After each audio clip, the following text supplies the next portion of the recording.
So hello again. I am going to show you this beautiful block. It's Sachiko, and it's in honor of Marilyn, made by her daughter Elena, who I have met a few times, and she's been to my house, so she's definitely a friend of mine. Marilyn was born in the UK of Irish parents in 1945, a talented seamstress, embroiderer and knitter, devout in her religious beliefs and a social justice advocate. She had dyslexia, and this was acknowledged at a very early age by her teachers, who set her other tasks to learn by, also acknowledging her intelligence. As a result, she loved creating complex patterns for Fair Isle and Aran style knitting, along with a love for working on linen and creating black work and hard danger embroideries. She was 55 when she started having jaw pain, and she thought this was due to her stressful employment and grinding her teeth.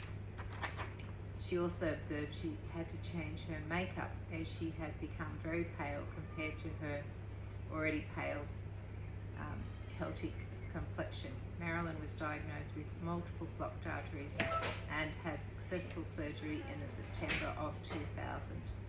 The Sydney Olympics aided in her recovery inspiration. Due to her Celtic background and her previous surgeries, she already knew she had a likelihood of complications of celluloid scarring post any surgery. This was dismissed by the medical professionals as unlikely to occur.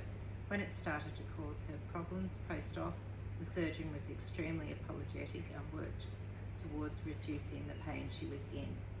Marilyn continued her life with resilience and grace. Sadly, in July 2005, she died in an unrelated car accident. So, beautiful heart from Marilyn, from her daughter Elena. The next one I'm going to share with you, the next block I'm going to share with you is one made by the fabulous Whendy7,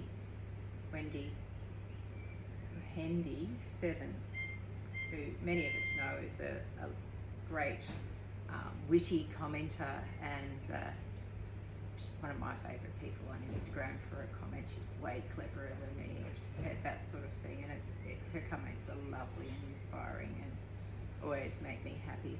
So I was really thrilled that this was the first one from overseas. So this one is Whendy made for her aunt, Pat, and I'll read the story. So this is Pat Lum, Whendy's art. A few weeks after her eldest son died suddenly from an undiagnosed heart condition, he was aged 64, Pat felt unwell. An ambulance was called, and diagnostic tests at the country hospital revealed a heart condition requiring specialist treatment. She was immediately transferred to the Royal Papworth Hospital, specialists in heart conditions. She spent nearly 3 months there receiving treatment. Returning home, her mobility was impaired, and she really felt all of the 82 years. My cousins, her sons, organised all kinds of help for her, from installing a stair lift to cooking her dinner. However, in my regular phone calls with her, it was evident that she had lost her zest for life.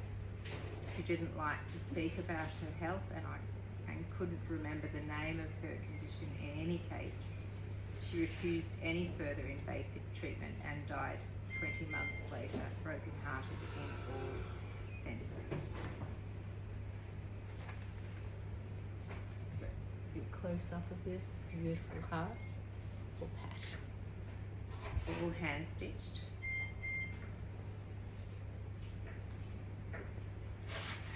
So the next heart I'm going to share with you comes from fellow Australian art quilter who I've exhibited some of my work alongside quite a few times, and I think she's a bit more successful and active than I am, but she is one of the people I really admire, and I have met her once or twice, I think.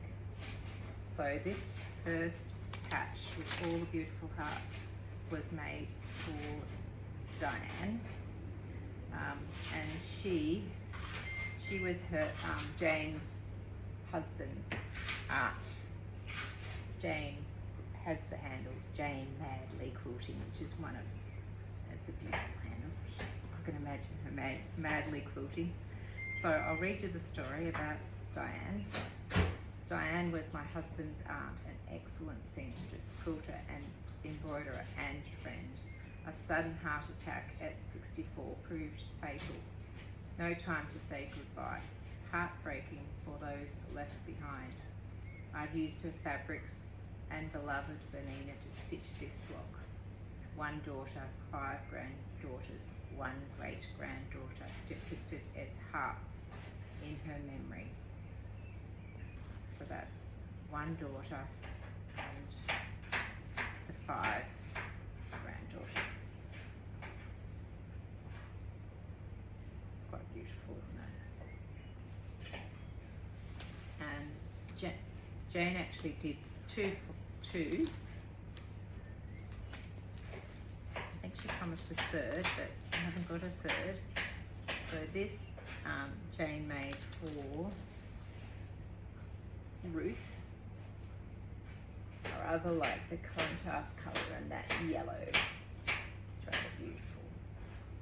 So Ruth, in fact, was our continence nurse at my previous hospital. So Jane was a nurse, and she is and was an excellent skilled quilter, a master at applique and quilting. She had a significant cardiac event ending in surgery. She always joked that it was lucky she didn't collapse on the stairwell at work. She may well have been there for ages before being found. The yellow fabric, the colour of urine, she was passionate about bladder care, so that made me smile. The colour of urine, in honour of our continence nurse. Beautiful thing.